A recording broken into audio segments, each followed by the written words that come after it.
안녕하세요. 수원민주화운동 계승사업회 홍현정입니다.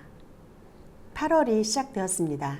지난 7월은 이제까지 잘 겪어보지 못했던 스콜 비슷한 집중호우로 전국적으로 이것저것 피해도 많이 있었지만 그래도 우리 수원 지역은 이렇다 할 피해는 없는 것 같아서 그나마 다행입니다. 그런데 윤석열 대통령은 이런 장마를 코앞에 두고 7월 8일자 대통령 지시사항으로 이번 장마에도 피해 대피를 철저히 할 것이라는 고작 16자의 지시사항을 남기고 김 여사님과 함께 미국 하와이로 떠났죠.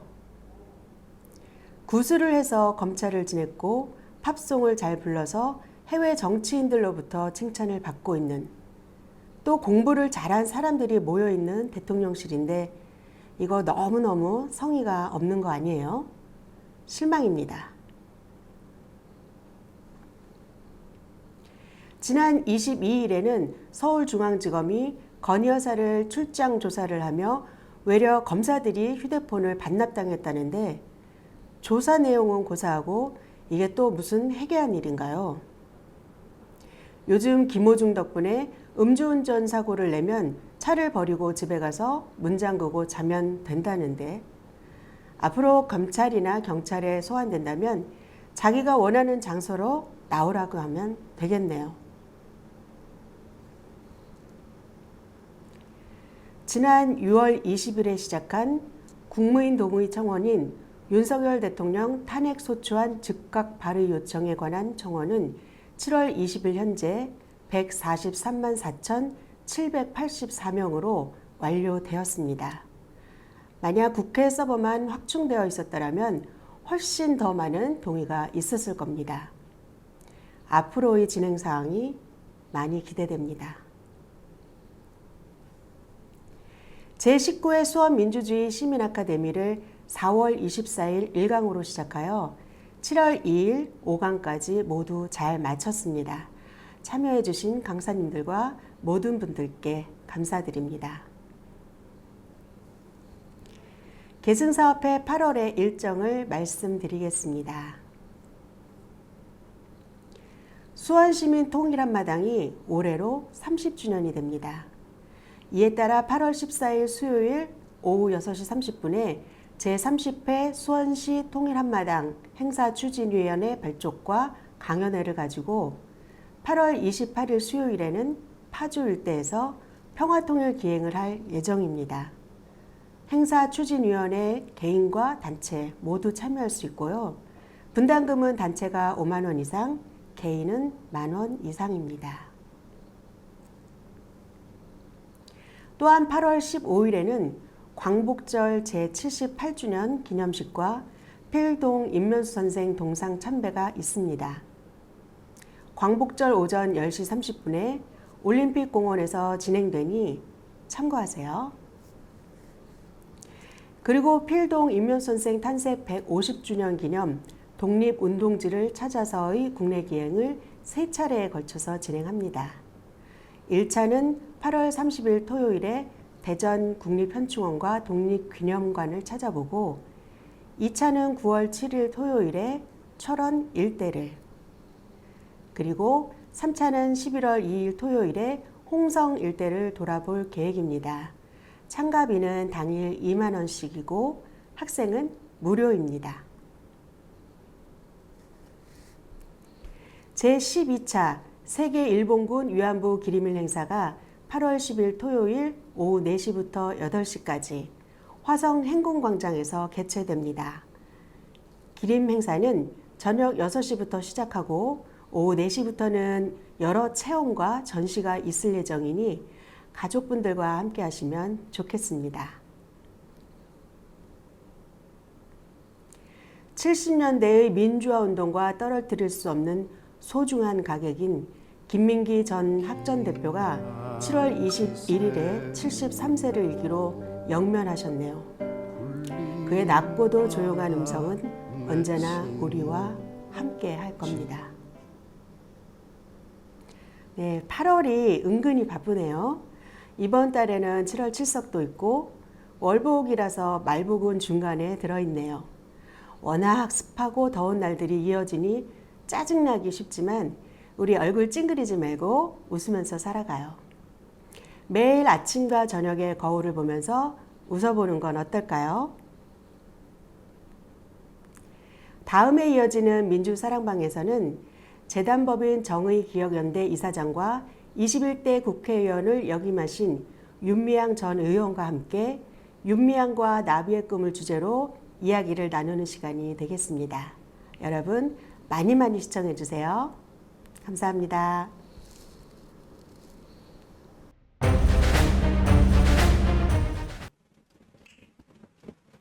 안녕하세요. 2024년 8월 민주사랑방, 오늘은 윤미향과 나비의 꿈 저자와의 대화 시간을 갖도록 하겠습니다. 오늘 손님으로는 책의 저자이자 21대 국회의원을 지내셨고 전 한국정신대문제대책협의회 사무총장, 그리고 정의기억연대 이사장을 지내셨던 우리 윤미향 의원님을 모시고 윤미향이 꿈꾸는 나비의 꿈에 대해서 한번 대화를 한번 해보겠습니다. 안녕하세요. 네, 안녕하세요.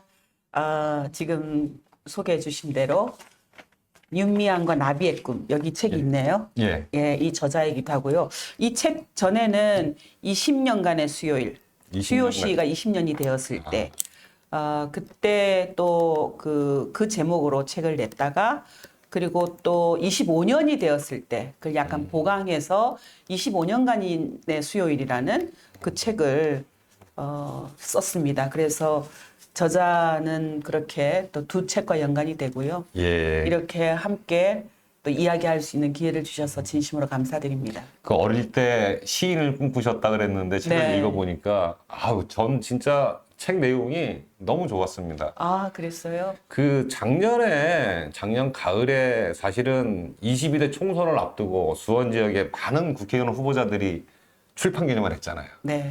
그 속에서 너무 이 책이 좀 묻히지 않았나. 네.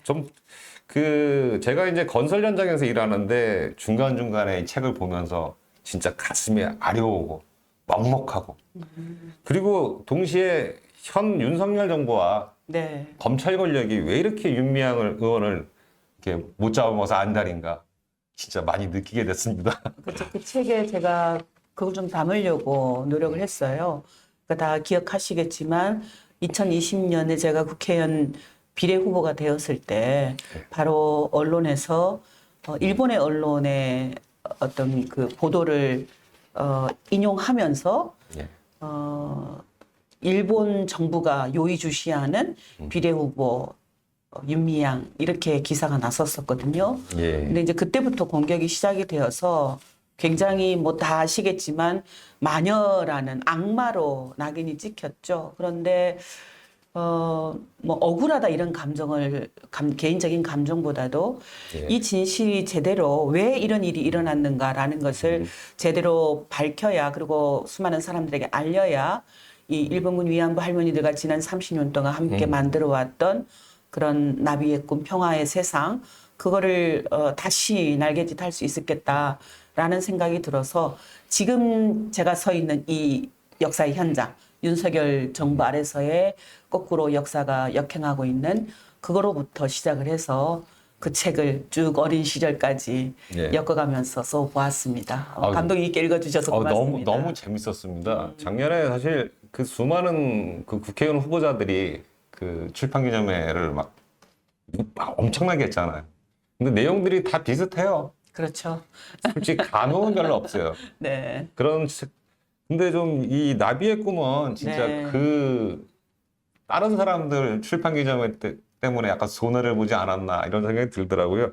그 책을 보면서 저는 이제 그 책을 중심으로 오늘 대화를 좀 하려고 하는데 네. 일단 좀 책 내용을 역순으로 좀 하려고 그래요. 책에서 보면은 현재 지금도 진행되고 있는 마녀사냥 부분과 이렇게 그런 거가 나오고 맨 마지막에 이제 그 시인을 꿈꾸던 청소년, 네, 어린 시절. 청소년 이제 윤미향 이렇게 나오는데 좀 그거를 좀 이제 역순으로 좀 하도록 하겠습니다. 일단 용어를 한번 정리를 하고 싶은데요. 네.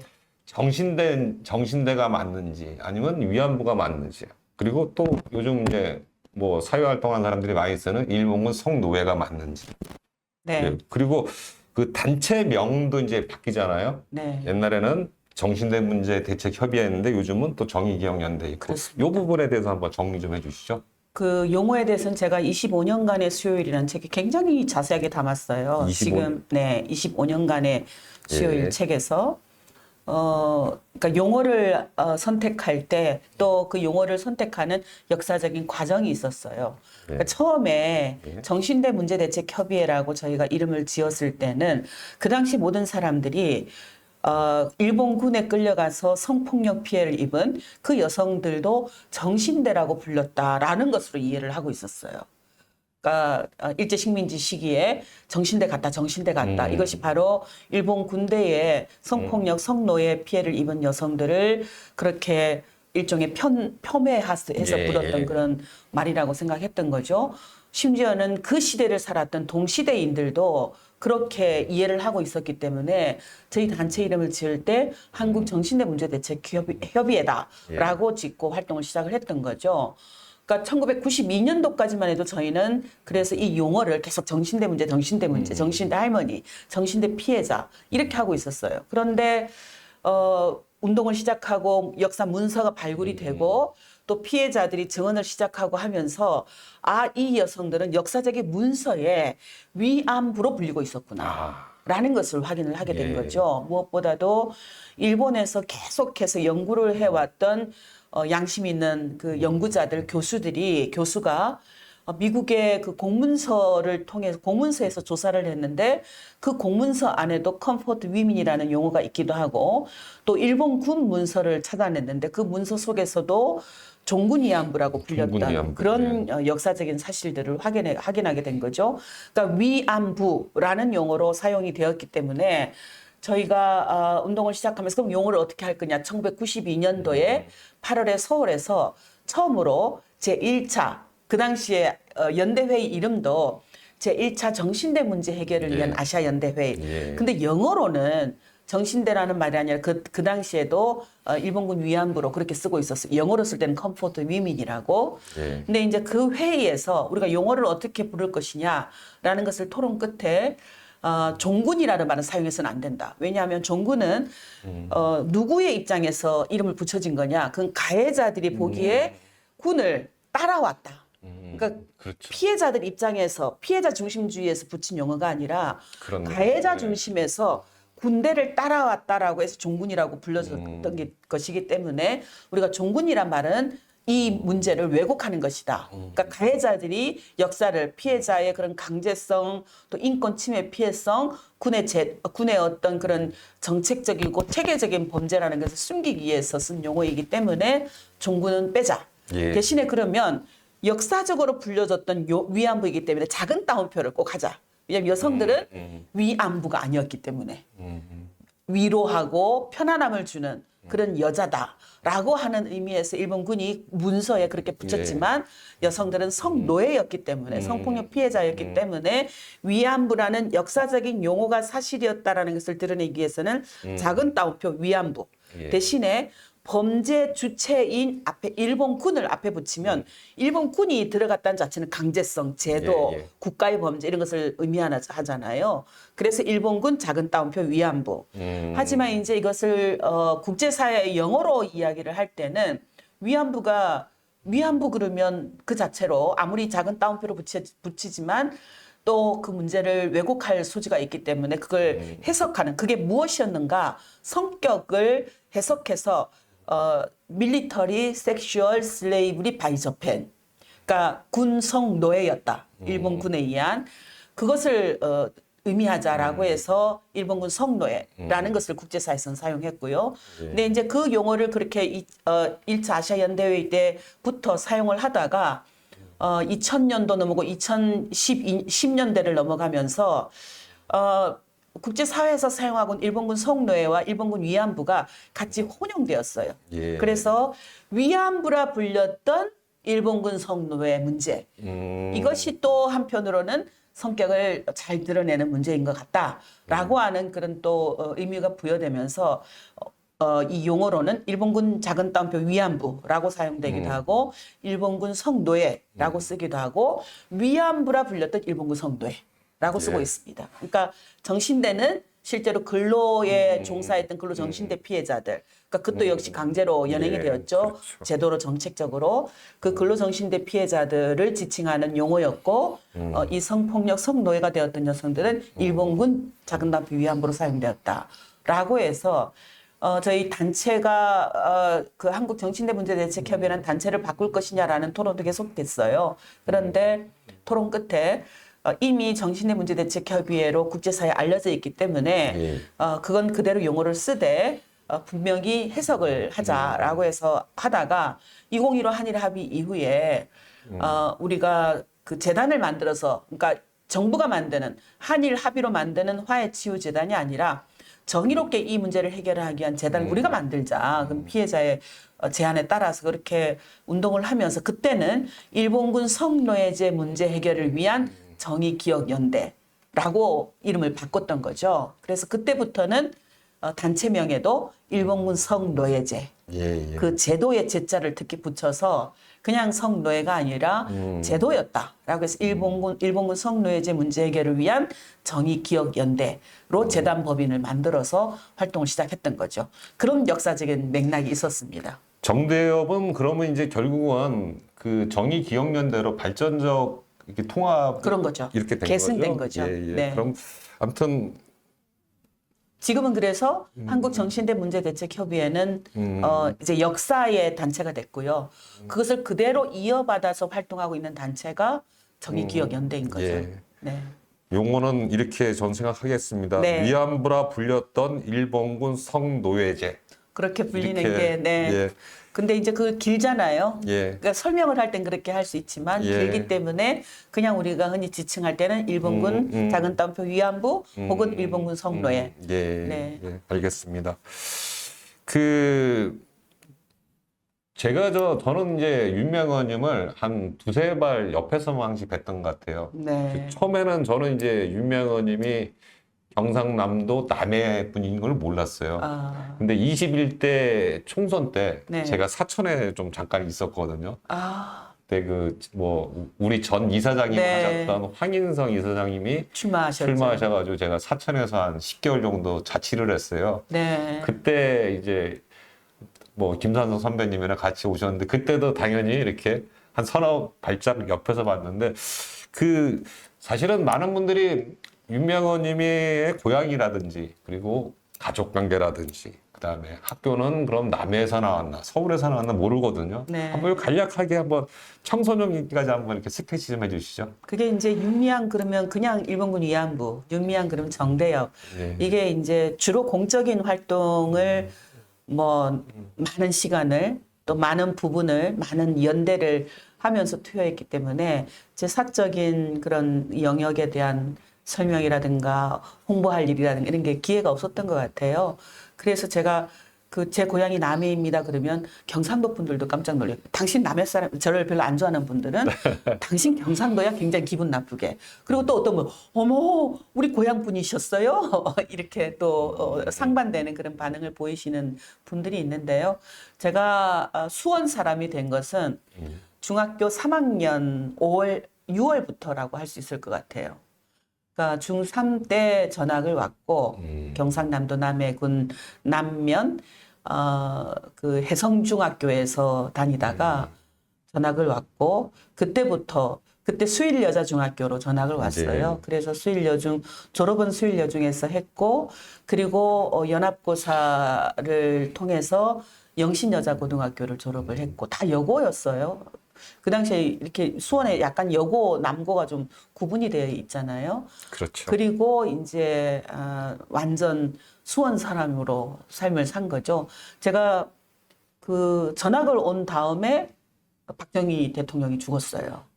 그래서 그때까지만 우리는 그 박정희 대통령에 대한 신격화 교육을 계속 받고 있었기 때문에 학교 가는 버스를 타고 가다가 그 버스 안에서 서거 소식을 듣고 서거하셨습니다라고 하는 그 사망 소식을 듣고 막 버스가 우리 이제 큰일 났다. 북에서 쳐내려서 우리는 다 망하겠다라고 술렁거렸던 그때 그 기억이 있거든요. 근데 제가 지금 그 한국정신대 문제대책협의회 간사로부터 또 사무총장 대표를 거쳐서 정의기억연대 대표를 거치면서 위안부 피해자들을 이해하는 데 있어서 제 어린 시절 그 남해에서 살면서 할머니들과 소통하고 할머니로부터 옛날 이야기를 듣고 일제 식민지 시기 때 우리 이모 할머니는 어땠다더라 뭐 등등 이런 이야기들 이런 이야기들이 제 삶에 이렇게 축적되어 있었고 또 다른 하나는 제가 그 도시로 이사를 올 수밖에 없었던 우리 부모님들과 함께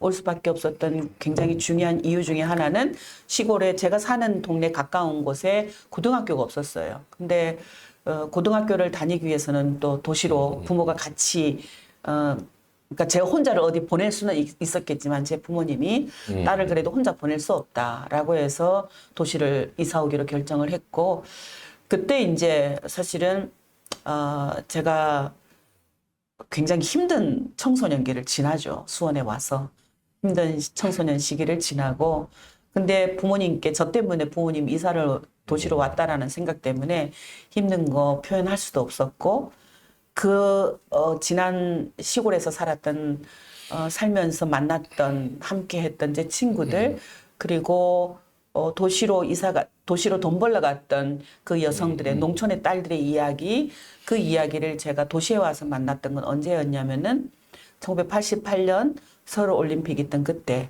기생관광의 피해자로 된 여성들이 대부분 농촌에서 도시로 돈 벌러 갔던 여성들 그 여성들이 일본 사람들의 그 성매매 관광 또 성착취 관광의 피해자가 되었다라고 하는 것을 알게 되면서 굉장히 충격을 받게 되었죠.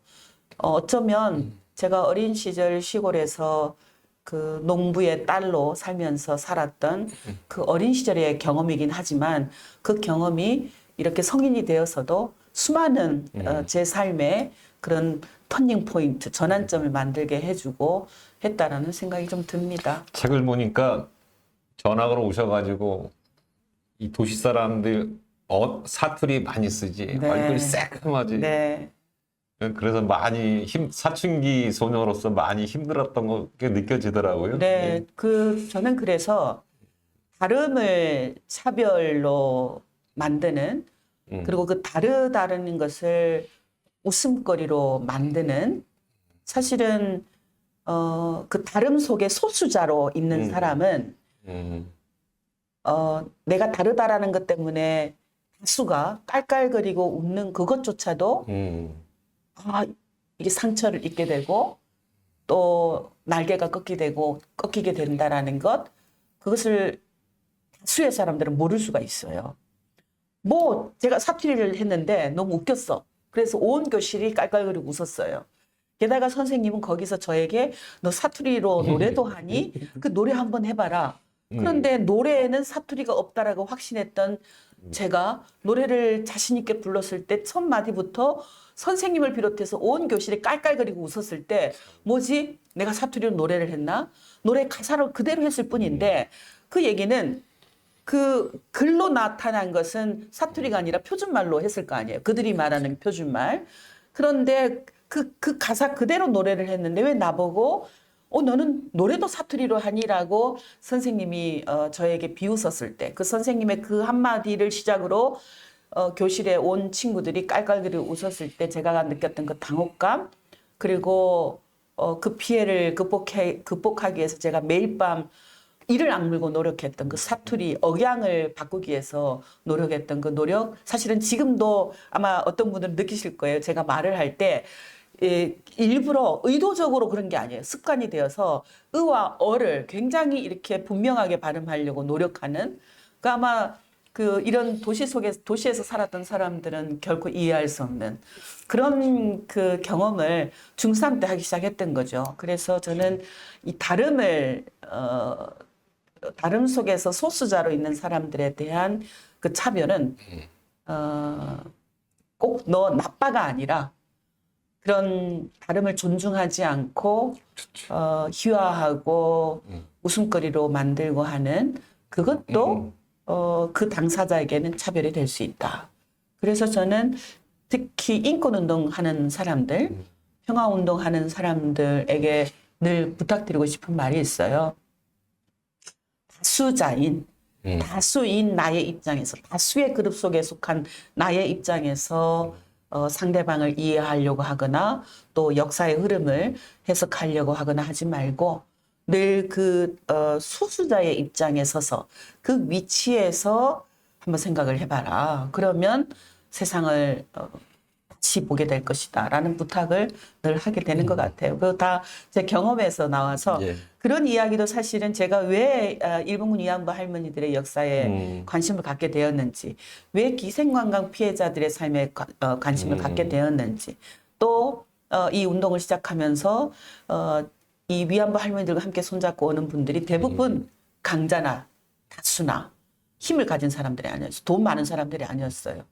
성소수자부터 장애인, 노동자들, 농민들 이런 분들이 오셔서 손을 잡아주시고 눈물 흘려주시고 할머니들의 그 가슴을 따뜻하게 안아줬을 때 어떤 사람들의 연대보다도 이 할머니들이 더 감동을 가졌고 힘을 얻었다.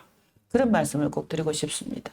뭐 자연스럽게 뭐 이제 수일 여중에 전화 오고 영신여고 가고 네. 그다음에 그럼 이제 고등학교 때는 이제 그 시인에 대한 꿈을 이제 접으신 건가요? 아니요.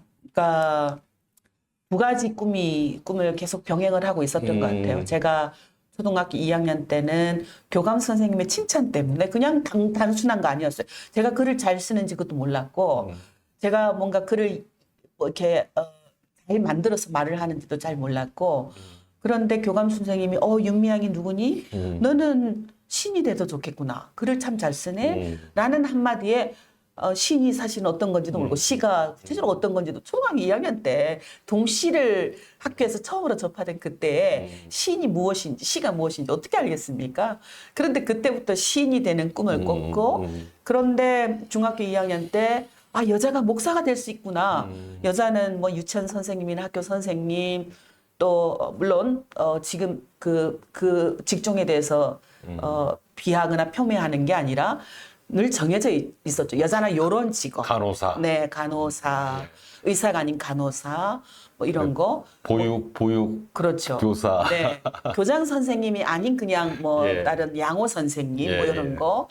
그런데 그 여자가 전도사님이 되거나 제가 교회를 다녔기 때문에 이런 직종만 될 수 있다고 생각했는데 여자가 목사가 될 수 있다는 걸 안 게 중학교 2학년이었고 그건 저에게는 뭐 천지개벽의 경험, 눈을 뜨이게 해줬던 그래서 목사가 되는 꿈을 꾸면서 시인이 되는 꿈은 사실은 바꿨죠. 그랬는데 그 목사가 되기 위해서 도시로 나 공부를 해야 되겠습니다라고 해서 도시로 왔고 그래서 영신여자고등학교를 다니면서도 그런 목사가 되기 위한 그런 공부를 하기 위해서 고등학교를 졸업해야 됐지만 시를 쓰는 것을 멈추진 않았던 것 같아요. 그래서 시조를 써보기도 하고 그걸 이제 저희 영신여고 그 국어 선생님이 너 한번 시화전에 한번 가보자라고 해서 제가 고등학교 2학년 때 같은데 성균관 대학에서 하는 그 전국 고등학생들을 대상으로 하는 시화전이 있었어요. 시 쓰기 대회가. 그래서 처음으로 정말 그때 서울로 가봤던 것 같아요. 촌놈이 서울의 성균관 대학을 가서 야 이런 대학에 오고 싶다. 그때는 수원에 없었. 수원에 있을 때였지만 아니 학교가 성균관대가 율전동에는 있었는지 이공계만 모르겠어요. 있었나요 그때? 그때 잘 모르겠어요. 지금도 율전동 2공계만 있지 않나요? 그렇죠. 문과는 서울에 있었던 것 같아요. 예. 근데 저는 뭐 수원에도 성균관대가 있는지는 잘 몰랐고 예. 그냥 선생님이 인솔에 갔으니까 서울의 성균관대학을 갔고 그곳에서 이제 그 시쓰기를 했죠. 근데 뭐 저 예. 등단을 못했죠. 그런 아무튼 꿈을 계속 꿨어요. 시인의 꿈을 꾸다 이제 결국은 이제 네. 그 목회자의 꿈을 네. 꾸면서 이제 한신대학교 신학을 신학까지 갖고. 가셨잖아요. 그러면서 이제 한신대에 학교 다니면서 아무튼 신학에 대해서 공부를 하면서 그다음에 사회 문제를 접하면서 이렇게 정대 활동으로 이렇게 옮겨지잖아요. 그 갑자기 뭐 정대 활동이 아니라 네. 뭐 이렇게 좀 그 계속 역사가 학교 속에서 활동 속에서 이렇게 네. 좀 계기가 좀 있을 거 아닙니까? 제가 아까 말씀드렸듯이 예. 어릴 때 시절부터 그러니까 역사는 저는 우연히 저에게 이렇게 다가오는 게 아니다. 역사는 그래서 살아내는 것이다라는 생각을 늘 하는데요. 적극적이고 능동적으로 살아내는 사람들에게 역사가 오는 것이다라는 그런 생각을 하는데 어린 시절에 봤던 그 경험들, 제가 이 나비의 꿈에 그것도 담았는지 지금 기억이 정확하진 않습니다만은 한 언니가 도시로 돈 벌러 갔는데 어느 날 요란하게 화장을 하고 그리고 옷도 요란하게 입고 고향을 일종의 귀향 잠시 다니러 왔어요. 다니러 왔는데 동네 분들이 양공주다라고 했던 이야기가 생각이 났어요. 근데 그것을 처음에는 그냥 잊고 살았죠. 기억 속에 있었던 거예요. 그런데 나중에 제가 이 위안부 할머니들을 만나고 그리고 기지촌 할머니들 만나면서 제가 양심 선언을 했어요. 기지촌 할머니들 앞에서 사과를 했어요. 그때 어른들이 양공주라고 했을 때 그 양공주가 어떤 여성들인지도 모르고 저 언니들 양공주래. 나도 그냥 별 어떤 의미가 없었지만 저 언니들 양공주래 라고 친구들과 이야기했던 기억이 떠올랐다라고 그러면서 그분들 앞에서 얼마나 돌이켜보니 그 이야기를 들었을 때 양공주라는 이야기를 들었을 때 얼마나 가슴 아팠을까 그 생각을 하게 됐다. 정말 사과드립니다. 라고 꾸벅 사과를 하면서 제가 기지촌 그 여성들, 기지촌에서 미군에 의해서 성착취 피해를 입었던 여성들의 그 인권 문제에 관심을 가지고 또 그 해결에 뭔가 참여를 하게 되고 그런 역할을 했거든요. 그러니까 저는 그래서 어린 시절부터 경험이 굉장히 중요하고 교육이 굉장히 중요하다. 그 교육은 꼭 학교에서 이루어지는 교육뿐만 아니라 부모에 의해서 그 마을에서 그리고 그 공동체에서 어떤 것을 경험하게 하는가라는 것은 그 한 아이가 이런 사람이 되었을 때, 어른이 되었을 때 어떤 역사적인 사건을 맞닥뜨렸을 때 과거의 그 경험까지 함께 불러와서 그 사람이 그 역사를 그냥 쉽게 아무렇지 않게 여기지 않고 자기 숙제로 자기 과제로 여기게 만들고 또 책임 있는 사람으로 살게 만드는 굉장히 중요한 동역이 된다라는 고백을 제 삶을 통해서 하게 되거든요. 그러니까 그런 어린 시절의 경험, 그것이 제가 민주화 운동 과정을 맞닥뜨렸을 때 그리고 그 속에서 여성들의 삶을 만났을 때 책임감을 느끼게 되는 거죠. 예. 그래서 기생관광 문제는 자연스럽게 저를 일본군 위안부 문제로 끌어들였고 일본군 위안부 문제를 만났을 때 우리는 지금 아이들은 그래도 위안부 문제를 저희 운동을 통해서 혹은 역사 교육을 통해서 배우잖아요. 근데 아시겠지만 우리는 어린 시절에 그런 역사를 배우지 못했잖아요. 초, 중, 고 어느 그 학교에서 역사 교육 속에서도. 근데 역사 교육을 배워서 이 문제를 한 것이 아니라 오늘을 살았던 여성들의 삶을 통해서 기생관광의 피해자를 보면서 뭐야 우리 그런 일제 식민지 시기를 살았으면서도 또 우리는 일본 사람들에게 이 땅의 딸들을 저렇게 성착취 피해자로 만드냐 뭐야 그런 억울한 삶을 살았으면서도 우리는 또 미군들에 의해서 여성들이 저렇게 성착취 피해자가 만드냐 왜 우리나라 정책은 왜 우리나라 정부는 제도는 돈벌이에 돈의 경제적인 가치를 최고의 가치로 두고 국민의 인권이나 평화나 이런 것은 도구로 삼는 것이냐 하는 그런 질문을 자연스럽게 하면서 저는 이 정신의 문제 대책협회 간사가 되는 일에 1992년부터 간사가 된 건데요. 간사가 되는 일이 뭐 대단한 결단 이런 게 아니었어요. 정말로 자연스러운 역사적인 흐름의 하나였다. 저의 삶에 있어서는. 그런 생각을 합니다.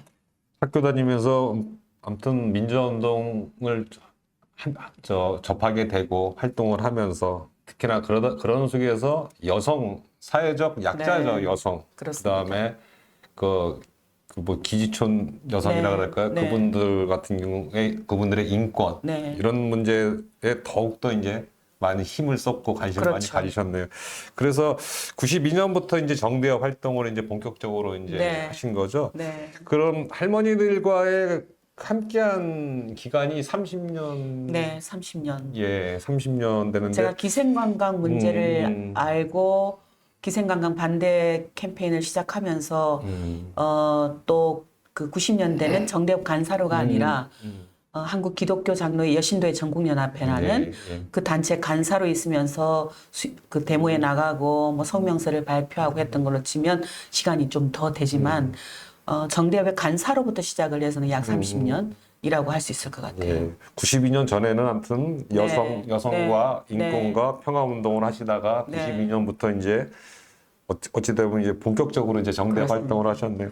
막- 그 30년의 세월 속에 소중한 기억들이 있잖아요. 그리고 위안부 할머니에서 여성 인권 활동가가 되는 이제 할머니들의 모습 네. 이렇게 좀 몇 분만 이렇게 소개 좀 해주시죠. 뭐 김복동 할머니 네. 글도 보니까 이렇게 약주 네. 좋아하시고 그러시다가 그런 기억들. 예. 가장 제가 이제 제가 활동을 하면서 만났던 240여 분의 피해자 중에 어느 한 분도 가슴 아프고 감동적이고 그런 그런 다 그런 것 같아요. 다 그렇지만 그 중에서도 어떻든 저에게 영웅으로 또 특별히 제가 주저앉고 싶을 때 그러지 마라라고 하는 메시지로 지금도 제 귀에 가끔 들리는 몇 분을 들자면 김학순 할머니는 가장 첫 번째 용기 있는 그런 기자회견을 통해서 내가 피해자였다라고 목소리를 내주셨기 때문에 제가 또 그분에 대해서는 잊을 수가 없고요. 사실은 8월 14일 세계 일본군 위안부 기림일로 지금 전 세계가 지키고 있는데 8월 15일 전날 8월 14일이어서가 아니고 김학순이라는 한 여성이 한국 사회의 편견, 폄훼, 성폭력 피해자들을 향해서 소위 순결을 잃은 여자라고 하는 그런 낙인을 여전히 갖고 있던 1990년대 초. 또 뿐만 아니라 너희가 잘못해서 그런 피해를 입었지라고 피해자 탓으로 돌렸던 그런 한국 사회의 시선, 그런 것에도 불구하고 내가 피해자였다. 내가 이렇게 살아있는데 왜 일본 정부는 그런 일 없었다라고 거짓을 하느냐. 라고 당당하게 기자회견을 통해서 목소리를 냈던 김학순 할머니, 그분의 그 역사가, 그 사건이 그 이후에 나도 피해자다, 나도 피해자였다, 나도 김학순과 똑같은 피해자다라고 하는 그런 미투의 그런 확산을 만들어 왔다. 그 김학순 할머니의 그 용기 있는 그런 고백을 계기로 일본 여성들도 나도 김학순 할머니의 고백 때문에 가해자인데도 불구하고 그동안 모르고 살았다. 그래서 운동에 참여했다라고 하는 분들의 그런 고백들. 그러니까 이런 세계 어떤 여성 인권 운동의 시발점이 김학순의 용기가 되었다라고 하는 의미를 부여하면서 8월 14일을 세계 일본군 위안부 기림일로 지정하고 있거든요. 지키고 있고. 그래서 그 김학순 할머니의 그 용기 있는 고백은 또 다른 용기를 불러올 수 있기 때문에 여러분들에게 좀 부탁하고 싶은 것도 김학순의 그 첫 번째 용기 있는 고백을 기억해 줬으면 좋겠다. 그래서 혹시 우리 사회의 여러 부조리라든가 또 혹은 그런 불법적인 상황 속에서 있다면 나도 또 그런 피해를 입었다면 그 속에서 당당하게 용기의 포문을 열어달라. 그래야 세상이 바꿔줄 수 있다라고 하는 부탁을 드리고 싶고요. 다른 한 분은 강덕경 할머니라는 분이신데 진주가 고향이신데 그분은 중안초등학교를 다니고 있었어요. 졸업했고 중등과 1학년을 다니고 중등과를 다니기로 했고 지금으로 좀 아마 중학생일 것 같아요. 그러니까 14살 때였는데 공부를 잘했어요. 근데 학교 그 선생님, 일본 선생님이었는데 너희 중에 혹시 일본에 유학을 가서 공부도 하고 또 공장에 취직해서 스스로 돈을 벌어서 내가 공부할 친구 자원해라라고 했는데 그 반에서 반장 친구와 강덕경이 손을 들었어요. 그래서 착출되어서 갔는데 일본 도야마 현이라는 후지코시 비행기 부속품 만드는 공장에. 근데 공부는커녕 계속 그 쇠를 깎는 노동을 시키고 밥도 주지 않고.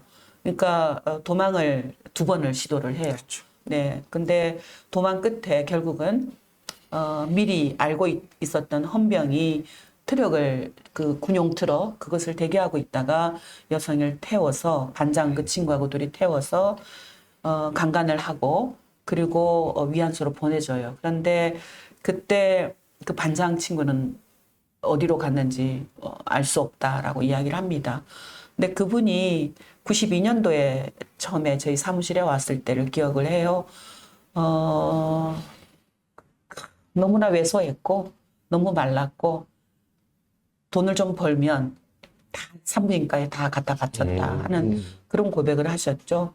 담배를 피셨고 담배를 피지 말라라고 제가 할머니 담배 피면 건강에 해로우니까 담배 안 폈으면 좋겠어요라고 했을 때조차도 담배가 내 남편이고 내 자식이고 그런데 이것조차 어떻게 끊냐라고 하셨는데 결국 95년에 폐암 말기 판정을 받으셔서 97년에 돌아가셨는데 돌아가시기 직전까지도 할머니 수요시 조금만 정신이 들어오시면 수요시에 가자 수요시에 가자 그리고 일본 사람들이 이 문제를 알아야 된다라고 하시면서 여권이 유효기간이 만료된 거 그거 빨리 연장해야 된다라고 여권 갖고 와라라고 하시기도 하시고 그리고 일본이 95년도에 법적 배상이 아닌 그 민간 모금을 통해서 위로금으로 이 문제를 해결하려고 했어요. 그때 내가 내일 바로 죽을지도 모르는 그때 사실은 죽을지도 모르는데 돈 받고 싶잖아요. 그런데도 불구하고 끝까지 나는 민간 위로금 받기 위해서 신고했던 게 아니다. 일본 정부는 사죄하고 배상하고 책임자를 처벌해야 된다라고 하시기도 하고 그 아픈 와중에서도 그림으로 당신의 경험을 그림으로 담아내시고 책임자를 처벌하라라는 강한 그런 메시지가 담긴 그림을 그리셔서 97년에 돌아가셨지만 아직도 여전히 그림은 우리에게 남아있고요. 마지막으로 사실은 제가 김복동 할머니를 이야기하는 것은 그분도 역시 암 투병 끝에 돌아가셨는데 2019년에 돌아가셨는데 정말 감동은 이루 말할 수가 없었습니다. 처음에는 신고를 92년도 3월에 하셨을 때 제가 할머니 집에 찾아갔고요. 역시 술과 담배가 참 할머니의 유일한 낙이셨고 신고를 했다는 것 때문에 형제지간과 또 등을 치셨고 그런데도 정말 용기 있는 활동가였어요. 위안부 문제뿐만 아니라 제일조선학교 아이들에게는 내가 너희들의 고국이 될게 라고 해서 모아오셨던 전 재산을 제일조선학교 아이들을 위한 장학금으로 내어놓기도 하셨고 또 2012년 3월 8일 세계 여성의 날에는 마찬가지 또 그동안 또 차곡차곡 모아오셨던 돈을 기부하면서 나도 일본군 위안부 피해자이지만 여전히 전쟁에서 성폭력 피해를 입은 여성들이 있다. 그 여성들에게 내 전 재산을 기부할 테니까 또 만약에 내가 앞으로 일본 정부에게 배상을 받으면 그 배상금 전액을 그 여성들을 위해서 쓰고 싶다라고 해서 나비기금을 만드셔서 콩고로 우간다로 나비기금을 날려 보내셨고요. 그래서 콩고 우간다 내전에서 성폭력 피해를 입은 여성들의 경우에는 김복동은 우리의 마마다. 우리의 영웅이고 우리의 희망이다 라는 그런 고백들을 하면서 자기의 그런 피해를 당당하게 고발하면서 소송을 하기도 하고 또 다른 피해자를 그런 어떤 구제하는 그런 인권운동가가 되기도 했고요. 이런 멋진 활동 끝에 사실은 2015년에는 AFP 통신하고 또 국경 없는 기자단 이라는 그 세계적인 국제 그 단체로부터 세계 100인의 영웅으로 선정이 됐어요. 김복동 할머니가.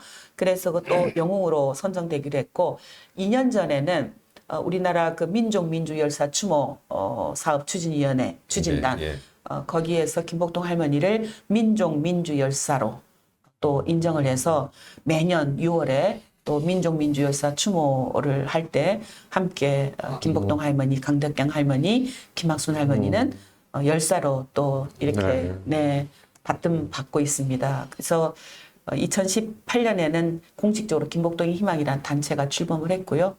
지금은 또 저는 그렇게 김복동의 희망에서 또 자문위원으로 열심히 또 일을 하고 있습니다. 정대협의 여러 활동들이 다 소중하지만 특히나 위안부 피해자 할머니들이 여성운동가, 인권운동가로 활동하는 모습이 어떻게 보면 가장 큰 성과가 아니었나 이런 생각이 듭니다. 그 정대협이 2015년에 그러니까 정의기억연대로 같이 이렇게 발전적으로 이렇게 네. 합쳐진다 그랬잖아요.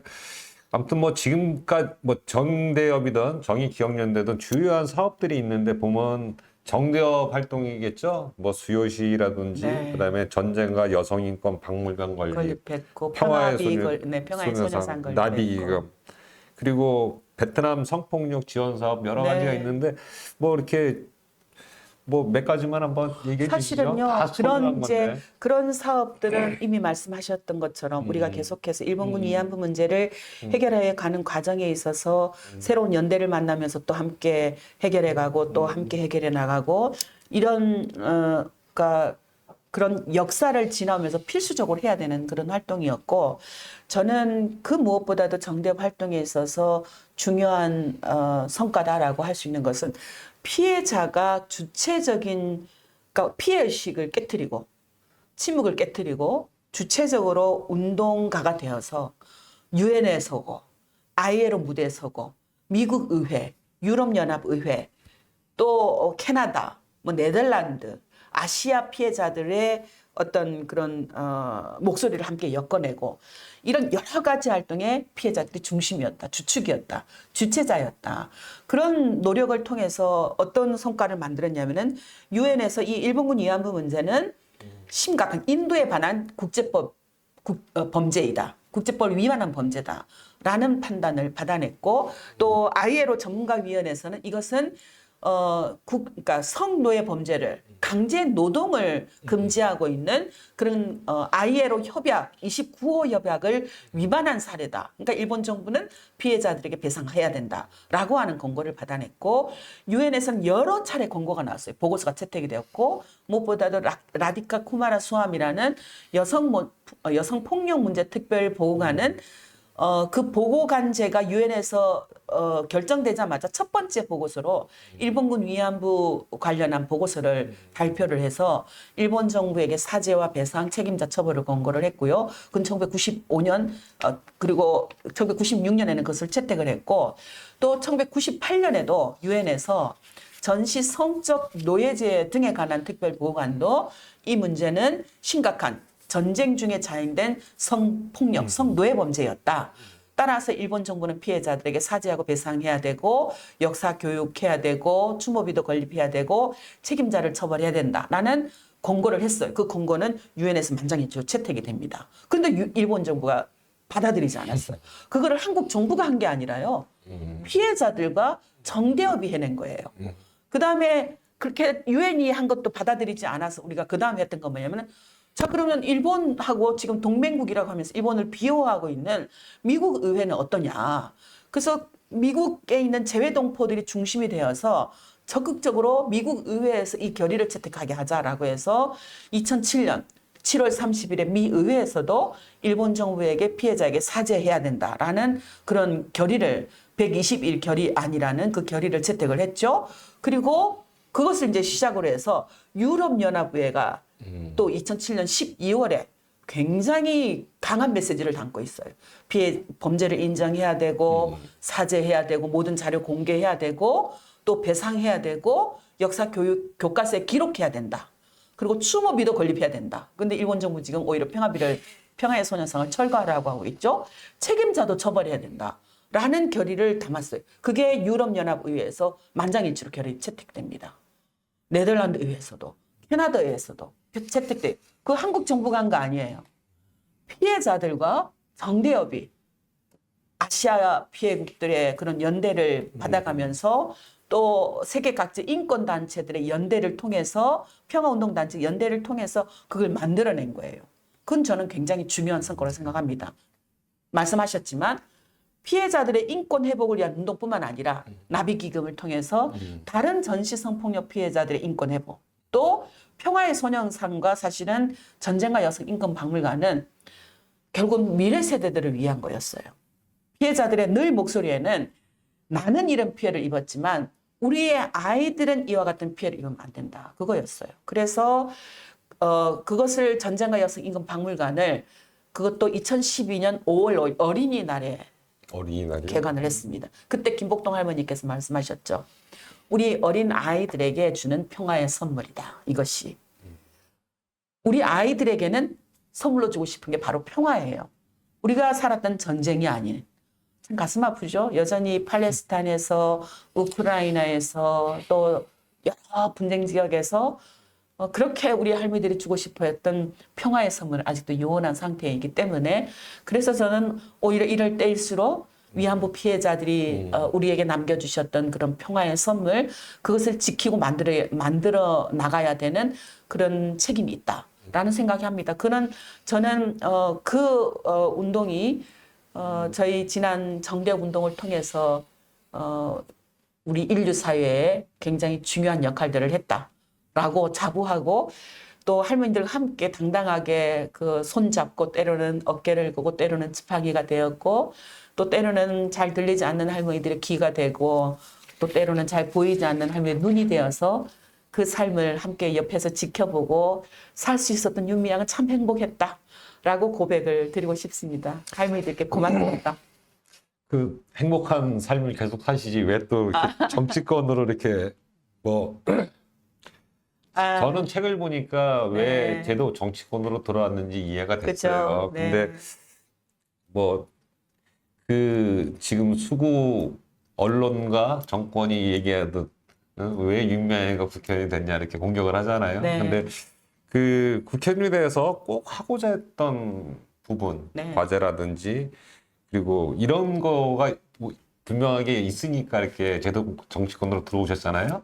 네. 그거에 대해서도 좀 이렇게 왜 시민단체 활동가에서 정치권으로 들어왔나? 이거에 그게 대해서. 뭐 여러 가지 이유가 있었지만 크게 두 가지만 말씀을 드리자면 하나는 피해자들이 부재, 피해자들이 없는 세상에서 사회에서 역사를 계속 기억하고 또 올바르게 역사를 청산하게 하기 위한 그런 과제들을 누가 개성해 갈 것인가. 그건 그동안에는 피해자들과 관련 단체들이 그 일을 해왔다면 정대협이 해왔다면 또 윤미향과 같은 활동가들이 또 뭐 이호재와 같은 활동가들이 뭐 여러 활동가들이 있었어요. 저만 있었던 건 아니니까 그런 활동가들이 해왔다면 이제는 그 활동가들도 사라지고 있고 윤미향도 어느새 올해가 60이에요. 그러니까 지금 제가 술술 전혀 자료를 보지 않고 계속 이야기를 하고 있지만 이제 저도 어느 순간이 되면 그게 몇 년이었지? 자료를 꼭 봐야 알게 되는 그런 시절이 온단 말입니다. 그럴 때는 이것을 무엇이 하게 할 수 있느냐? 정책과 제도가 해야 된다. 제도로 이제는 누군가 막 힘겹게 모금을 해가면서 이 운동을 하지 않아도 누군가 개인의 사적인 시간들을 투여해가면서 사적인 에너지를 갉아가면서 사적인 행복을 온통 투여해가면서 하지 않아도 국가가 제도로 예산으로 정책으로 미래 세대들을 양성하고 또 활동가들을 지원해가면서 뒤에서 후원해가면서 그렇게 활동할 수 있게끔 만들어야 된다라는 생각을 너무나 강하게 했던 거예요.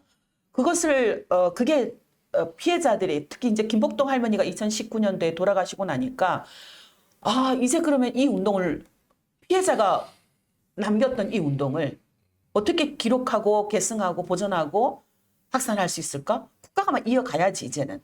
그동안에는 대한민국의 외교부가 뒷짐을 지고 피해자 옆에서 치사하게 비열하게 뒷짐지고 있는 외교부였다면 이제는 그 뒷짐지고 있던 거 풀어서 적극적으로 주도권을 가지고 인권 외교라는 것, 안보 실리 외교뿐만 아니라 인권 외교라는 이 가치 외교를 할 수 있게끔 다자 외교도 하고 또 그 인권 외교를 하기 위해서는 정부가 사실은 여러 가지 물려있는 그런 실질적인 현안 사안들이기 때문에 국회와 함께 협력해서 할 수 있는 그런 역할을 해야 된다. 그건 역시 법을 만들고 정책을 세우고 예산을 수립해야 된다라고 하는 생각을 했던 그 일을 하고 싶었죠. 그런데 어마어마한 공격을 맡으면서 그걸 할 수가 없었어요. 그다음에 다른 계기는 30년 운동을 하면서 어디를 가거나 거기에 일본 정부가 있는 거예요. 정말 저희는 골리앗과의 싸움이었어요. 거대한. 우리는 그 유엔을 가기 위해서도 모금을 해서 가야 됐고요.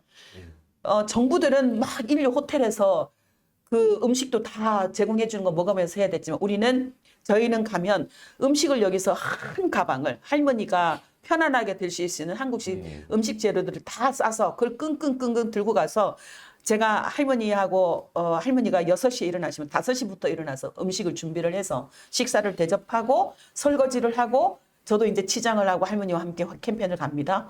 그러면 또 돌아와서 할머니 식사를 해드려요. 저녁에 다 정리하고 다음 내일 누구 유엔 대표단 누구를 만날 회의 준비를 하죠. 발표 준비를 하고 또 국내에 있는 분들에게 보고를 드리고 페이스북에 올리기도 하고 뭐 SNS 올리는 이런 역할들을 하죠.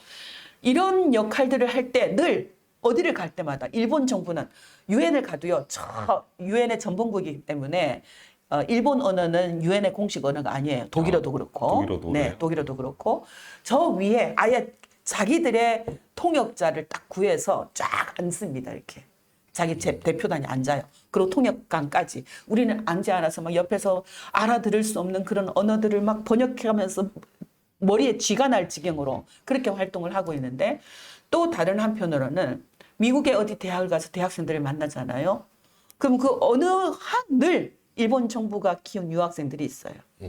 일본 정부가 똑같이 하는 말을 해요. 너희들 65년 한일협정 돈 다 받았지 않았느냐. 95년도에 아시아 여성 국민기금으로 위로금 받았지 않았느냐. 또 때로는 강제로 갔느냐. 왜 일본 정부가 사죄해야 되느냐. 라는 질문들을 하는 일본의 유학생들이 거의 일본 정부가 똑같이 했던 말을 녹음기를 틀듯이 질문하는 사람이 있어요. 근데 학생들만 그런 게 아니에요. 교수 중에도 있어요. 지금 대통령도 그러잖아요. 그렇습니다. 그러니까 그런 것을 보면서 우리도 우리의 가치 외교를 인권이라든가 평화의 가치를 실현시킬 수 있는 이런 어떤 활동을 할 수 있는 그런 인권 그러니까 외교관들 그걸 키울 필요가 있겠구나. 그걸 하려면 역시 제도가 있어야 되고 또 예산이 있어야 되겠구나 라는 생각을 했어요. 우리도 좀 그런 로비를 해보자. 특별히 우리는 굉장히 중요한 자산이 있어요. 재외동포들. 그 재외동포들이 이런 인권 외교를 할 수 있도록 평화 외교를 할 수 있도록 지원하고 하는 그런 정책을 만들면 좋겠다. 재외동포 재단이 투표에 이렇게 동원하고 하는 방식에 그러니까 투표할 때만 필요한 재외동포가 아니라 정말로 그 재외동포들이 내가 대한민국의 재외동포라는 자부심을 가질 수 있는 그런 어떤 활동으로 의미를 좀 부여하자라는 생각을 했던 거죠. 그래서 국회의원이 되겠다 큰 두 가지 동기가 있었는데 일단 뭐 유미한 국회의원 되는 걸 반대했던 사람들이 많았던 것 같습니다. 그 국회로 들어가셔가지고 여성 인권 평화 외교를 좀 강화시켜내고 일본군 위안부 문제 해결을 이제 제도화 시켜내는 네. 역할들을 좀 하고 싶었던 거죠. 그렇습니다. 그 역대 정권들을 보면 정부들을 보면서 정대협을 바라보는 정부들 있지 않습니까? 네. 좀 이렇게 뭐 그냥 막연한 생각으로는 김대중 대통령이나 뭐 노무현 대통령은 상당히 많이 도와주시지 않았을까라는 생각이 드는데 좀 어떻습니까? 저 뭐 YS서부터 쭉 정부들의 정대협 부분을 좀 어떻게 좀 바라봤나요? 노태우 정부 때는 뭐 안 했을 것 같죠. 내기 한번 해볼까요? 제가 강연 때 질문을 하면 다들 그럴 리가 없다라고 얘기하는데 노태우가 대통령이 됐어요. 투표로 처음으로 뽑은 그렇죠. 대통령이었죠. 근데 일본을 방문했어요. 근데 일국왕을 만난다라고 일국왕을 만났어요. 우리가 이제 반대 데모도 한쪽에서 했고 한쪽에 이제 아직 그때는 90년 5월이었기 때문에 정대협이 만들어지기 전이에요. 그래서 여성단체들이 모여서 기자회견에서 탑골 앞에서 노태우 대통령이 일본을 가서 국왕을 만났을 때 위안부 피해자들의 그 조사 자료를 공개하도록 요청하라라고 했어요. 근데 기자회견만 했을 뿐이거든요. 면담을 하거나 그런 건 아니었으니까. 근데 질문, 우리 진행자님께 질문. 노태우가 일본 갔을 때 국왕을 만났어요. 만나서 그 요청을 했을까요? 일반 상식은 안 했을 것 같죠. 대부분 안 했다라고 얘기를 해요. 에이, 노태우가 안 했겠죠. 왜냐 보수 정권이니까. 질문을 했어요. 저는 보수는 그래야 된다고 생각해요. 보수는 민족의 문제에 있어서는 특히 일제 식민지 시대의 역사에 아픈 역사를 경험했던 사람들이기 때문에 독립을 위해서 못 바쳤던 사람들 거기엔 좌도 있었고 우도 있었지만 심지어는 김구 선생님도 보수적이었다고 이야기를 하잖아요. 보수적인 분이죠. 그렇죠. 네. 그러나 그렇게 보수적인 분들이 독립을 위해서 싸웠고 또 그렇게 일제 식민지로부터 피해를 입었던 사람들의 인권 회복을 위해서 일을 했던 거죠. 노태우 대통령도 그 입장에서 저는 그런 질문을 했다고 생각해요. 우리의 기자회견이 무서워서가 아니라 예. 피해자들의 명단을 자료를 공개하라고 얘기를 했는데 우리는 잊고 있었어요. 그런데 90년 5월에 그게 있었고 90년 6월에 6월 6일이었어요. 딱 그날도 6월 6일에 일본 참여의회에서 참여의원이었던 모토오카 쇼지라는 의원이 일본 정부에게 질문을 해요. 그때 노태우 대통령이 자료를 공개하라고 얘기를 했는데 혹시 그때 그러니까 한국 정부에게 그 위안부 피해자들의 어떤 그런 자료도 전달됐느냐라고 질문을 해요. 그때 일본 정부 답변이 뭐였냐면 그건 국가와 상관없는 일이다. 민간업자가 한 일이다라는 답변한 그게 운동의 시발점이었어요, 사실은. 그러니까 노태우 대통령은 굉장히 중요한 공헌을 합니다. 그 다음에 그리고 또 이제 뭐 사실은 일본 정부가 안 하니까 씨름하고 싸우고 난리가 났죠. 역시 노태우 대통령 때 저희 정대회 발족을 하고 그리고 마찬가지로 외교부 안에 일제와 군대 그때 일본군 위안부 대책반이 만들어져요. 아시아 아주국장이 실무대책반장으로 해서 그래서 피해자들 신고를 받습니다. 조사를 하기 위해서. 그러니까 자료를 찾고 그래요. 그걸 굉장히 중요한 역할을 했죠. 그 정대협 활동이 본격적으로 된 게 노태우 때 시작하니까. 역할이 상당했네요. 네, 그렇죠. 그렇죠. 그리고 93년 김영삼 정부 때 뭐를 하느냐, 어떤 공헌이 있느냐 하면 이분은 굉장히 기분 나쁜 거 싫어하잖아요. 그렇죠. 자존심 이거 굉장히 중요하게 세죠. 생각하잖아요. 예. 우리 할머니도 우리가 돕겠다라고 하시면서 일본군 위안부 피해자 생활안정지원법을 제정하는 데 현격한 또 지원을 하시죠. 물론 국회에서 법을 만들었지만 정부 측에서 그것을 동의하고 지원을 했기 때문에 가능한 일이었고요. 그래서 매월 그 당시에 금액은 굉장히 적었어요. 15만 원씩 생활비를 지원하고 500만 원의 일시금을 지원을 해요. 그리고 1인 피해자들이었기 때문에 영구임대주택 입주권이 거의 우선권이 허락되지 않았어요. 근데 위안부 피해자들이 원할 경우에는 누구든지 우선으로 영구임대주택을 들어갈 수 있다라고 해서 피해자 그때부터 집이 안정화됩니다. 영구임대주택 아파트에 살아요. 살게 돼요. 본인이 원할 경우. 그게 김영삼 정부 때 이루어져요. 그리고 쭉 세월이 지나서 김대중 대통령 97년 대통령이 되잖아요. 근데 참 어떤 일들이 일어나냐면은 바로 95년 일본 정부가 우리는 법적 배상할 수 없다.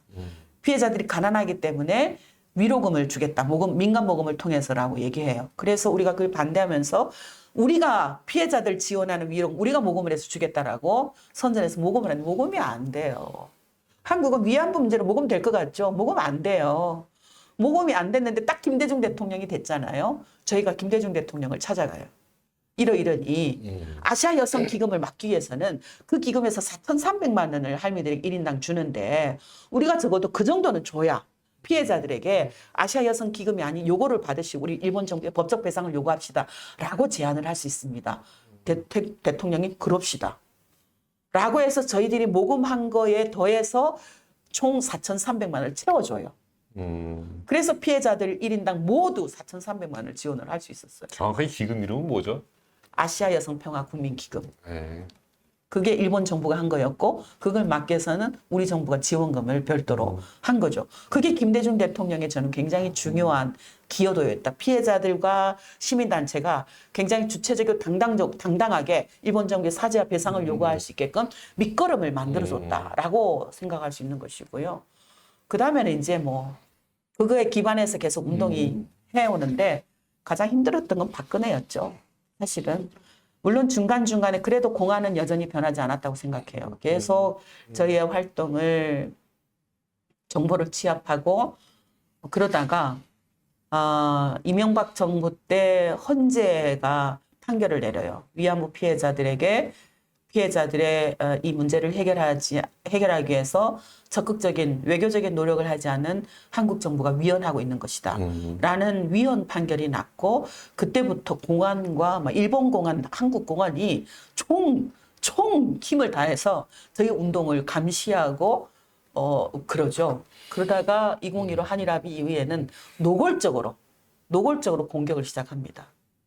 그때 사실은 제가 생명의 위협을 좀 느껴요. 일본을 가도 노골적으로 일본공안, 한국공안이 같이 공조해서 현장에 나타나고 카메라가 총구처럼 계속 저를 추적해서 쫓아다니고 어디를 가거나 미행을 하는 것이 아예 노골적으로 여기서 이렇게 만나고 있으면 앞에 여기서 공안이 감시를 하고 있고 이런 일들이 계속 있죠. 그 2015년 그 박근혜 때 이제 한일 합의가 있잖아요. 이 정확하게 뭐 이렇게 간략하게라도 하면 어떤 거죠? 결국은 소녀상 철거하도록 노력하겠다. 관련 단체와 협의하겠다. 일본 정부가 불편해하니까. 아, 참. 네, 일본 정부가 불편하니까. 그리고 그다음에 다시는 국제사회에서 이 문제를 가지고 상호 비방하지 않겠다. 언급하지 않겠다는 얘기죠.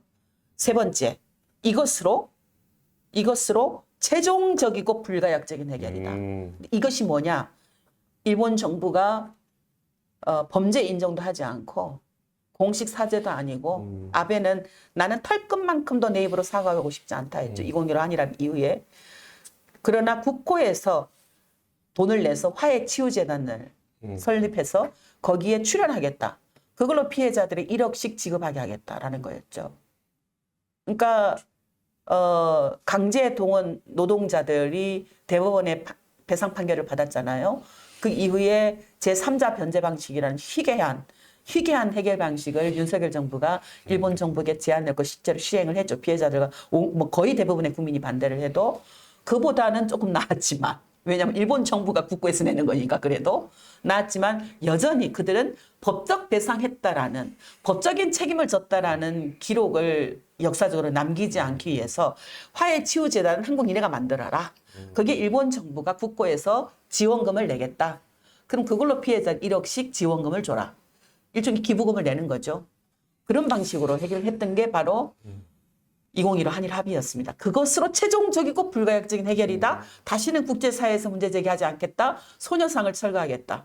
그런 완전 무릎을 꿇는 한국 정부가 굴욕적인 무릎을 꿇는 합의가 바로 2015 한일 합의였다라고 아마 역사가 대대적으로 우리가 지금 반세기가 지나고 훨씬 역사가 지났음에도 불구하고 박정희의 1965년 한일협정을 굴욕적인 한일협정이었다라고 평가하고 있는 것처럼 2015 위안부 한일합의는 100년이 가도 그 이후에 200년이 가고 300년이 가도 박근혜와 아베가 맺었던 그 한일합의는 역사가 굴욕적인 한일합의였다고 평가할 것 같습니다.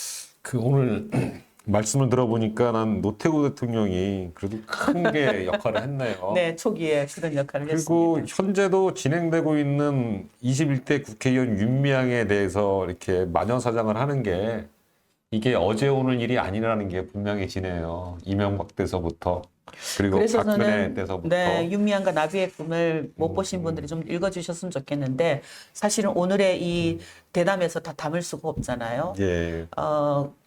저는 그 윤미향이 국회의원이 되는 것을 그대로 둘 수 없다라고 생각했던 사람들 중에 꼭 일본만 있었던 건 아니다. 한국 공안만 있었던 건 아니다. 바로 이 문제 핵심은 미국 정부의 범죄 은폐에 있습니다. 걸림돌 취급. 2015 한일 합의 이후에 바로 미국 정부가 보였던 태도. 2015 한일 합의가 한미일 3국의 동맹을 강화시켜주는 계기가 되었다. 그리고 2015 한일 합의는 미군에게 군사적 개입의 문을 열어주었다. 그리고 바로 다음에 사드가 와요. 뭐 이런 일들. 그리고 강제 동원 피해자들에 대한 제3자 변제 방식에 대해서도 가장 먼저 환영의 성명을 내는 것이 바로 바이든이었죠. 이런 일들. 그리고 2015 한일 합의가 있기 전에만 해도 이미 아베를 미 백악관에 초청을 해서 일본이 다시 전쟁을 할 수 있는 나라가 될 수 있게끔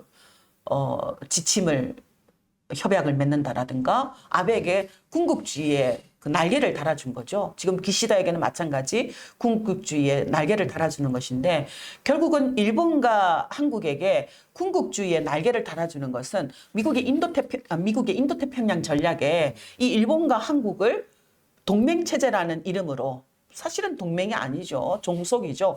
동맹체제란 이름으로 이용하기 위해서인데 이 정대협이라는 단체가 위안부 문제를 계속 국제사회에 제기하면서 일본 정부에게 사죄해야 되고 또 한국 정부가 그런 국제사회 여론 때문에 한국 정부가 일본과의 동맹을 맺는 데 있어서 계속 껄끄러움을 가운데 이 껄끄러움을 만들어내기 때문에 얘네 이 운동은 굉장히 미국의 입장에서 봤을 때, 미국 CIA 입장에서 봤을 때도 미국의 전쟁을 통해서 그들의 어떤 이익을 취하려고 하는 윤석열 대통령이 잘 쓰는 카르텔, 그들의 입장에서 봤을 때도 우리의 운동은 굉장히 걸리적거렸을 것이다라고 추측할 수 있는 거죠. 그런 게 여러 가지 어떤 현상에서 저는 확인을 할 수 있었다라고 말씀드릴 수 있습니다. 그러던 핵심 활동가가 또 국회의원까지 됐으니 그렇죠. 네. 어떻게 하든지 간에 끌어내려야 되는데 네. 그러면서 현재도 진행 중인 그 업무상 횡령, 뭐 네. 기부금법 위반, 뭐 네. 어떻게 1심에서 벌금 나온 게 2심에서는 뭐 와, 저는 1년 6월에 뭐 집행유예 3년 뭐 이런 말도 안 되는 게 한동훈이가 어떻게 하든지 간에 집어넣는다고 했던 사법부가요. 게 그러니까요. 참. 한동훈이가 그때 뭘 총동원해서 바로 세울 것이다라고 했는데 사법부가 저는 판사단이 재판부가 공권력의 공권력을 총동, 예, 네, 그렇게 공권력을 동원해서 예, 예. 바로잡을 것이다라고 얘기했죠. 바로잡겠다고. 그 말할 때 사실은 굉장히 소름이 끼쳤어요. 이 심은 기대를 하지 않아야 되겠구나라는 생각을 했는데 첫 재판부터 사실은 기대는 와르르 무너졌어요. 그게 판결날을 먼저 정해놓고 재판을 속전속결로 2주 만에 한 번씩 여는 거예요. 지금 뭐 이재명 대표님이 거의 뭐 한 주에 재판하러 가느라고 굉장히 힘겨울 것이다라고 저는 충분히 추측을 할 수 있을 것 같은데 판결 날짜를 정해놓고 재판을 하면서 의정 활동을 했는데 뭐라고 그럴까요? 그 자체가 저희 고문이었습니다. 아, 이건 고문이구나. 너 포기해. 라고 하는 것과 마찬가지구나. 그런 생각을 했죠. 아니나 다를까. 하지만 개의치 않습니다. 사실은. 아유, 저는 네. 이 책을 보면서 사실은 그런 모든 거를 진짜 진보 진영에서도 많이 이렇게 외면했을 것 같아요. 지금도 근데도 마찬가지입니다. 끝까지 이렇게 우리가 생각했던 여성과 인권과 평화를 위해서 신념을 흔들리지 않으시니까 참 존경스럽더라고요. 네, 감사합니다. 그 마지막으로 윤미향이 꿈꾸는 나비의 꿈은 어떤 건지, 그리고 뭐 세계 위안부 기리림 행사의 의미는 아까쯤에 뭐 간단하게 했으니까 윤미향이 꿈꾸는 나비의 꿈 한번 네. 간략하게 좀 말씀해 주시면 감사하겠습니다. 이 책에 사실은 제 꿈이 담겨 있는데요. 할머니들이 꿈꿨던 세상을 꿈꾸는 것. 바로 일본군 위안부 피해자들에게 명예와 인권이 온전하게 회복되는 것. 그리고 미래 세대들에게는 다시는 피해자들이 살았던 삶을 살지 않게 하는 것. 저의 딸들, 또 저의 딸들의 딸들. 아마 대부분 부모들의 마음은 그럴 거라고 생각합니다. 어른들의 마음은 그럴 거라고 생각합니다. 어른들이 살았던 세상보다는 좀 더 나은 세상을 우리의 아이들의 아이들은 살았으면 좋겠다라고 생각하는 것. 그것을 위해서라도 우리가 입었던 피해도 반드시 제대로 사죄받고 배상받아야 되지만 또 우리가 가했던 가해의 사실, 베트남 전쟁에서 한국군에 의해서 성폭력 피해를 입었던 베트남 여성들에게 한국 정부가 사죄하는 것. 또 뿐만 아니라 제가 이 운동의 시작점에 설 수 있게 만들었던 기생관광 피해자들에게 한국 정부가 사죄하는 것. 비록 박정희 정권 때 만들어냈던 일이지만 그런 어떤 관광 정책이라는 또 외화벌이라는 도구로 여성들의 몸을 성착취의 대상으로 만들었던 과거의 역사에 대해서 그 피해자들에게 사죄하는 것. 미군 기지촌에서 미군들에 의해서 위안부로 불리면서 성폭력 피해를 입었던 그 여성들에게 한국 정부가 사죄하는 것. 마찬가지로 콩고와 우간다 또 팔레스타인 등의 그런 전쟁 상황 속에서 약자들이 인권 유린을 당하지 않도록 지금 당장 전쟁을 중단하시오라고 목소리를 내고 심지어는 내 몸을 요구한다면 내 몸을 그 일을 위해서 바칠 수 있는 그런 어떤 각오들, 그런 세상을 만들어서 그 아이들에게는 이 나비의 꿈을 활짝 펼칠 수 있게 만드는 그런 세상을 꿈꾸는 것. 그게 바로 제가 앞으로 살아가고 싶은 삶이고요. 그것을 위해서 요즘 제가 매주 토요일에 촛불 집회 나가고 있습니다. 네. 김복동의 희망 그 부스를 만들어서 사람들에게 김복동의 희망을 알리고 여러분 우리 평화를 만듭시다. 김복동 할머니가 우리에게 주셨던 인권, 평화의 가치를 우리 아이들에게 전합시다라고 하는 메시지들을 계속 전하고 있고요. 또 다른 한편으로는 지금 이제 8월 14일 세계 일본군 위안부 기림일이 다가오는데 수원에서도 이렇게 지금 제 12차 세계 일본군 위안부 기림일 활동이 준비가 되고 있습니다. 8월 10날 토요일이에요. 오후 4시부터 8시까지 화성행궁 광장에서 진행이 됩니다. 수원도 수원 평화나비와 또 수원 지역에 있는 그런 시민단체들을 함께 연대해서 만드는 것이기 때문에 좀 무더운 날이긴 하지만 가족들과 함께 아이들이 새로운 그런 역사, 새로운 평화를 경험할 수 있게 했으면 좋겠고요. 그리고 서울에 계시거나 또 다른 지역에 계시는 분들은 8월 10일 토요일 역시 오후 5시부터 시청역 8번, 7번 출구 있는 촛불 집회 그 광장에서 촛불 행동과 함께 공동으로 저희가 지금 촛불 행동에 제안을 해놓은 상태입니다만은 세계 일본군 위안부 기림일 부스를 전시회와 서명과 또 소녀상을 또 직접 소녀상의 빈 의자에 앉는 그런 체험을 하는 캠페인들을 준비를 하고 있습니다. 뿐만 아니라 청계광장 앞에서 또 일본 대사관 앞에서 다양한 단체들이 또 전국 각지에서 양산에서도 김복동 평화공원이 추진되고 있고요. 그런 활동을 여러분이 위치해 있는 곳에서 소녀상을 찾아가면서 함께 활동을 하면 가장 무서워하는 사람이 누구일까? 저는 일본 정부라고 생각합니다. 또 이 과거 역사를 잊어서 안위를 추구하려고 하는 우익 극우 정권이라고 생각을 합니다. 마지막으로 부탁드리고 싶은 거 부탁드려도 될까요? 예. 네. 베를린에 소녀상을 예. 세웠습니다. 베를린에 소녀상을 세웠는데 2020년에 세워졌는데 그 베를린 소녀상을 지금 일본 정부가 온갖 외교력을 다해서 철거하려고 압박을 해왔고 베를린 시장과 그 베를린 그 밑에 구에 소녀상이 세워져 있는데 밑에 구청장이 굴복을 한 것 같아요. 그래서 9월 28일까지 지금 안전하게 존치할 수 있고 그 이후에는 소녀상이 철거될 위험에 놓여 있습니다.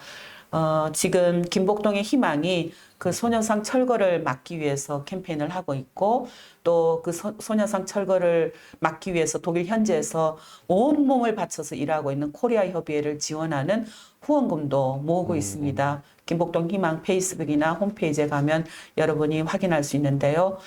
내가 직접 베를린에 가서 그 소녀상을 보호하는 소녀상 철거를 막아내는 그런 일을 직접 할 수는 없더라도 또 그 활동을 하는 사람을 대리해서 할 수 있도록 함께 연대해 주시면 어떨까 부탁을 드리고 싶습니다. 함께 하겠습니다. 고맙습니다. 그 국회의원에서 다시 평화와 인권 활동가로 다시 복귀하신 윤미향 의원님과 힘차게 응원하면서 함께 해 나갈 것을 다짐하면서 오늘 이 시간을 마치도록 하겠습니다. 감사합니다. 고맙습니다. 감사합니다.